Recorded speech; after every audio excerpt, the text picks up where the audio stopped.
a magician pulls a rabbit out of the hat. That's a trick. That is, if you said, you're not going to go try to put the screw into the wood over here using a hammer, right? Wrong tool. You're going to use a screwdriver or a drill. Same thing here, right? Tell me about insurance. You're not going to get a great answer, right? It's going to be pretty crappy. First step to crafting this an effective prompt is to be super crystal clear. You're not dealing with something with emotions. You're not dealing with something that can infer.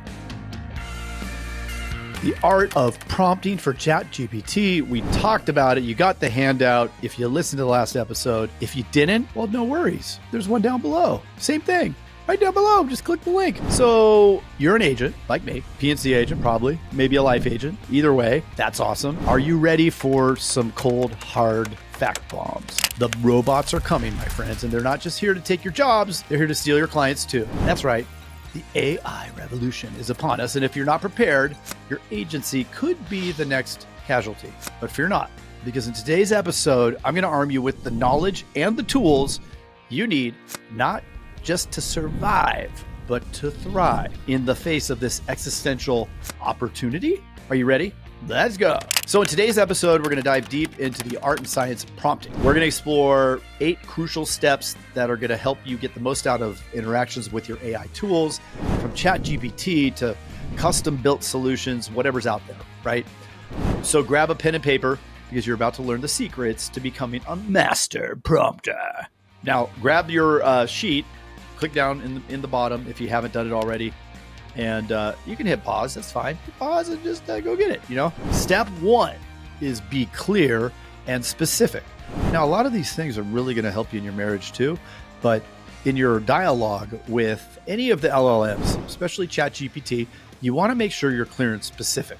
First step to crafting this an effective prompt is to be super crystal clear. You're not dealing with something with emotions. You're not dealing with something that can infer, like think Spock. You're talking to Spock, and ambiguity is the enemy of you getting results. So you want to make sure they're not going to make any assumptions. And if they do make any assumptions, they're going to make the wrong assumptions or weird assumptions. So we want to manage it, right? It's going to get us the best data possible as long as we are putting the right information in to extract it, right? You're not going to go try to put the screw into the wood over here using a hammer, right? Wrong tool. You can use a screwdriver or a drill. Same thing here, right? Ambiguity is the wrong tool for this. We're not trying to make somebody interested or make them curious, right? We're trying to extract information from something that has it. So we have to ask the right questions in order to get it. As an example, you want to learn more about the benefits of life insurance? If you said, tell me about insurance, you're not going to get a great answer, right? It's going to be pretty crappy. But if you say, what are the benefits of insurance for young families? Now you're going to get some bullet points, right?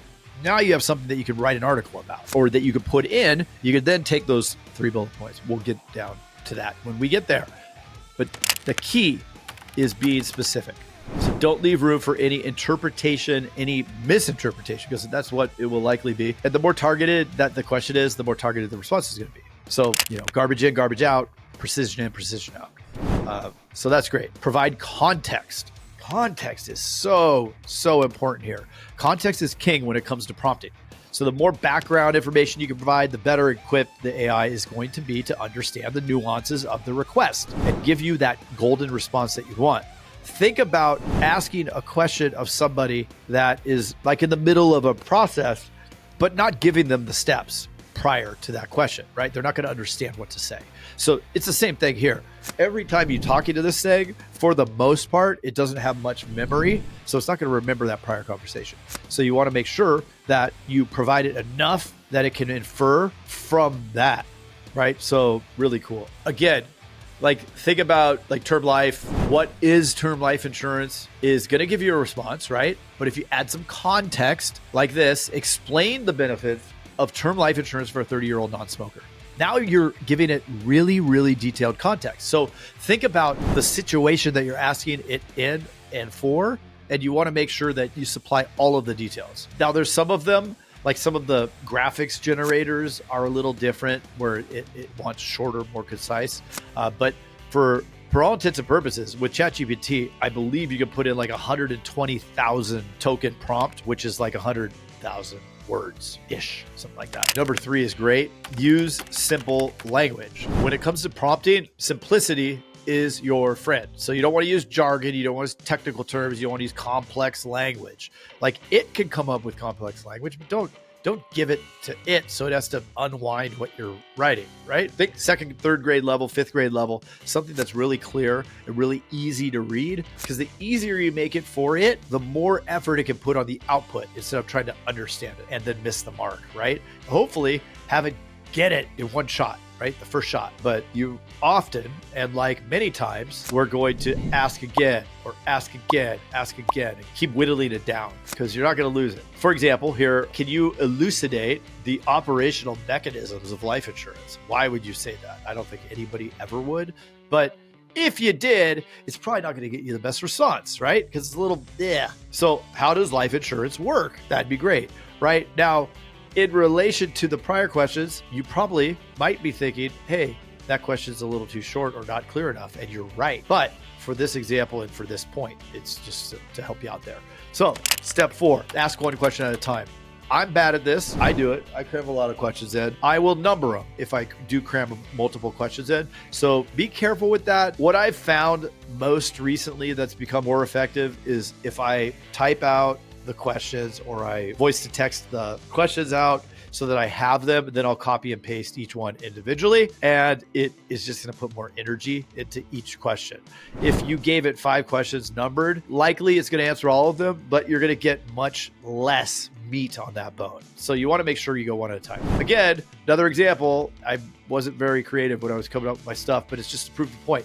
So one question at a time. What is whole life insurance? Now, if we're going to follow the format, I probably would say, what is whole life insurance and how does it help a 23-year-old and why, blah, blah, blah, right? We don't want to ask, what is whole life insurance, term life insurance, universal life insurance, and what are the accounts that are associated with it? We don't want to do all that. If we want to ask all those things, totally cool. You have unlimited questions. It's not the genie. You're allowed to ask more than 3 questions. So just do it one at a time. No problem. Specify the desired format. So if you have a format in mind for your response, put it in there. So whether you're looking for a bulleted list, a summary, a paragraph, a detailed explanation, specify what you want. You also could set in your settings, you could have like a generic system prompt. So a tonality that it always talks in, or a way to address you. Like I have it call me dude. So it says dude, and I said act like a surfer. And so it talks all kind of surfer to me. I told it to throw F-bombs in every now and then. So it makes it fun, right? But you can organize the way that it speaks to you in any way. So however you like to have that done. So that's really helpful, right? You're going to specify that. Oh, another thing that's really awesome, and this just came out. So if you're new to it, great. You came at a great time. Before we weren't able to do this, but a couple days ago when the new update came out, I just asked it, hey, can you put that in a PDF? And boom, it outputted a list that I made. So that was pretty cool. And I didn't know it was going to do that. Like that's new. So every day, it's almost every day or every week, something new is coming out. Just think, if you wait 4 weeks, that's 4 new things that you missed. If you wait 8 weeks, that's 8 new things you missed. And you're going to be even more behind. And you're going to be more like Blockbuster. And I hate it when people are like Blockbuster. So let's not be like Blockbuster. Let's be like Netflix. If you were to say something like, what are the benefits of whole life insurance? Probably not going to be that great. But if you said list the top 5 benefits of whole life insurance, that you're going to get something, right? And you could say, give me bullets of the top 5. And then it's going to do. And if they're long bullets, you could say, make them shorter, right? Now you can talk to it like mid-conversation. Step 6, examples. I love examples. This is kind of new for me to add the examples. I didn't used to put it, but I was at Bot Summit event where we were doing some builds on some new bots for the agency. And what we found was that using examples, huge. So if you're trying to understand how term life insurance works, you might prompt the AI with something like, explain term life insurance with an example of a 40-year-old policyholder. This will help the AI frame it. In this case, you're asking it to create the example. You can also provide examples for additional context, and it works out very well. So I'll say something like, for additional context, think of it like this. Here's an example. A magician pulls a rabbit out of the hat. That's a trick. That is a really great way to make it relatable. Kind of, you could think about it as if you're talking to a kid and you're trying to explain a concept to a kid who's going to give you really valuable information. It's hard to get them to understand it first, right? So really smart on the back end, but we have to first communicate. Number 7, be patient and iterative. Yes, you may yell at your computer, but that's okay. I was having to help me with some code yesterday that I was working on. I'm learning Python, and I was doing some stuff and I got stuck and it just kept running me in circles. But what I noticed was instead of being patient and iterative, I kept demanding the same thing, and I was putting all caps and I was cussing at it. And that wasn't getting me anywhere, right? It just kept giving me the same answer. I partially did it because I wanted to have that happen so that I could tell the story, I'll be honest. But also, it's a good lesson, right? There's no sense in getting mad. There's no sense in thinking it's stupid, because it's not, and it doesn't matter, right? It just means I'm asking incorrectly. And if I keep doing it this way, it won't help me now.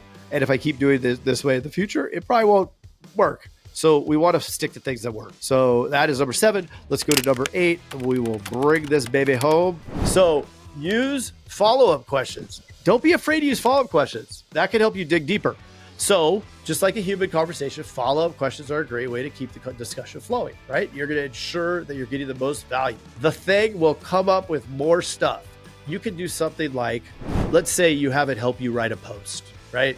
So the first shot's not going to be great. Definitely never copy and paste anything that is created without reading it first. But I would give it 2 or 3 iterations first, right? Ask for the post. Hey, I want to do a post about the great rates we have in Alabama. Awesome. So it creates something. Now take that, put it back in there and say, is that really the most ideal post that you could make to attract people? And then it's going to give you a bunch of reasons why it's not. And then you can say, apply them. And then you do it again. And then you do it again until it doesn't find anything. And now you have yourself a really good post that you can personalize. You're going to go in there and change it around, because you don't want to just copy and paste garbage. So just be careful, but that's a really good way to iterate that I've found extremely useful. Yeah, so that, I think, my folks, is a wrap. I appreciate you jumping in here. Make sure to download that sheet. If you don't have it, it has the 8 simple steps, everything I went over today, so that you can get on ChatGPT. Make sure you pay your $20. It's worth it.